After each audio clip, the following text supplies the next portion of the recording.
So we hear a lot about curiosity and the importance of being curious as leaders when we're wanting to unlock new potential in our people.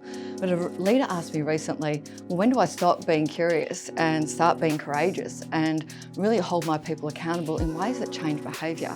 So what she found was that she was stuck in a really long, great conversation that might go for an hour. But after that time, there was really no shift, there was no change. So that hour spent in a state of curiosity or great conversation didn't cause any new result. And so her question was, when do I know how to move into courage and actually say what's needed and tell it like it is? So we looked at what does it take to move from this place, from being curious into courage.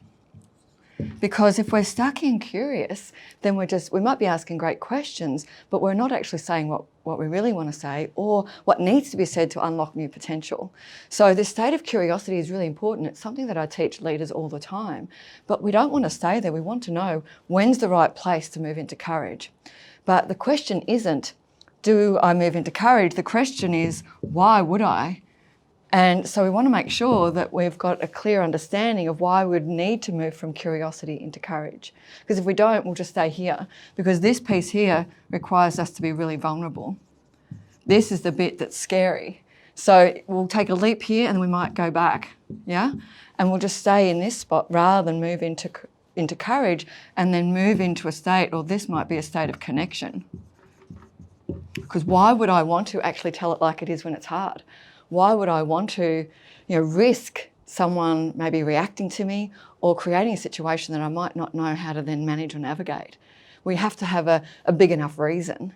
And the reason really is about connection. Because while this leader thought she was creating great connection here, what she could see was actually she was avoiding the vulnerability of being courageous, and she was missing out on the true connection possible with her team here.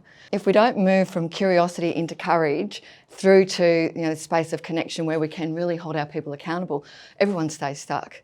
We can get bored, we can blame the job then, maybe blame people around us or even our boss. We might even move to a new role.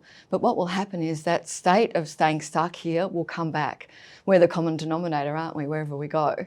So if we can develop our awareness firstly that we're doing the looping here, then we'll be able to develop the skills to move into this space.